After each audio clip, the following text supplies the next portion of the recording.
I'm Kimberly Peeler-Allen, and today I'm the face of America.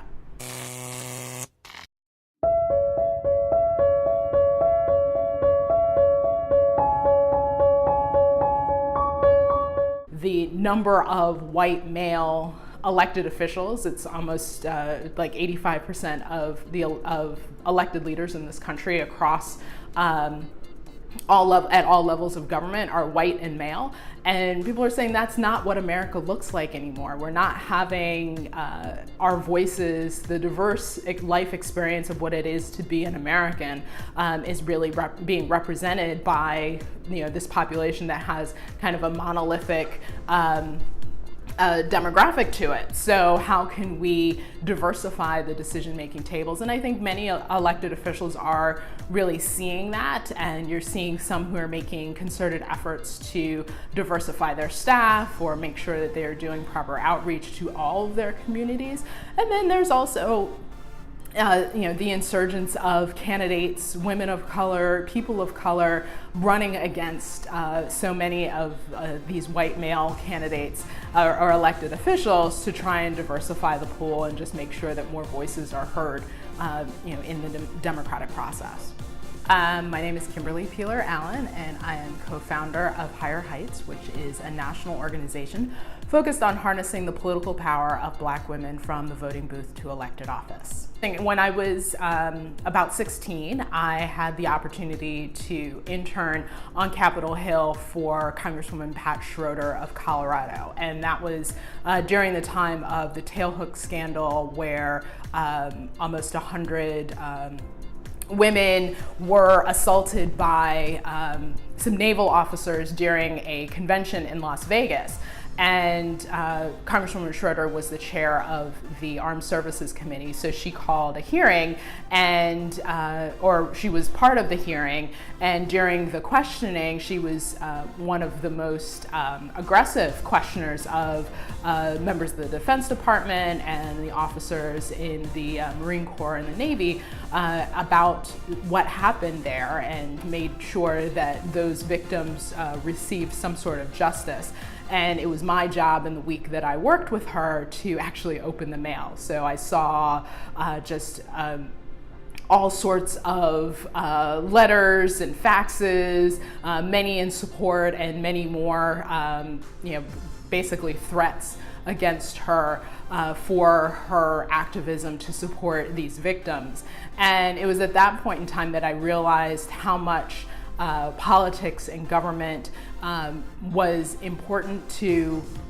our day-to-day lives, and then also, more importantly, the fact that there were so few women in Congress at the time, this was the early 90s, that their voice needed to be there because no one else was as aggressive in the questioning and the demands for answers as Congresswoman Schroeder was. And I think that was, a big part of that was because she was a woman. So it was my, I started down this road of saying, okay, how can I become more involved in politics? And the more I got involved, the more I saw how imbalanced the participants were, and that there were so few Black women who were at the decision-making tables, and then those who were at the tables were often marginalized. So after many years of working in New York politics, my good friend Glenda Carr and I decided that we just had enough, and we needed to create an organization that was going to really focus on Black women and bring them to the table, because they had so much to offer, and there were so many Black women across the country who were looking for an entry point of a way to raise their voice and make sure that their leadership mattered in this country, and Higher Heights was born. When you're trying to diversify power structures, there's going to be efforts to hold that back, and the biggest way to do that, and the easiest way to do that in many of these jurisdictions, is through voter suppression and changing voting rules. And we're seeing rules and laws being passed or being put on the ballot as ballot initiatives all across the country. There's one in North Carolina that is extremely disturbing around the need for proper, a very narrow definition of proper identification to be able to vote that is anticipated to disenfranchise hundreds of thousands of North Carolinians. We saw in 2016, I think it was Michigan, that changed their laws right before the election to the point where people were showing up at the polls and not even aware that laws had changed, and they no longer had valid ID. And all of these things are, this is why it's important to vote in each and every election, because so many of these laws come from the state legislatures, and being able to make sure that you have legislators who are making sure that they are making sure that people have the ability to vote is critically important, instead of making it harder to vote, or trying to root out voter fraud, which has been proven in just a handful of cases across the country, instead of the wide conspiracy that many would like to espouse, by making sure that it is actually easier and there's more openness and outreach to voters to make sure they know when to vote, where to vote, and like extending early voting 2 weeks before. That's something that we would love to have here in New York, instead of one-day voting, just to make sure that more people are able to participate. Because voting on a random Tuesday, whether it is in the spring or in November, is not something that is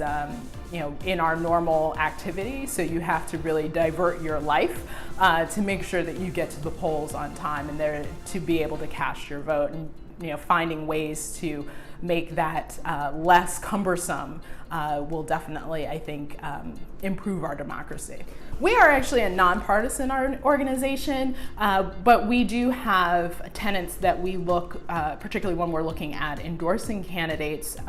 through Higher Heights for America, we look at what our members have told us. We have members across the country who we survey on a very regular basis,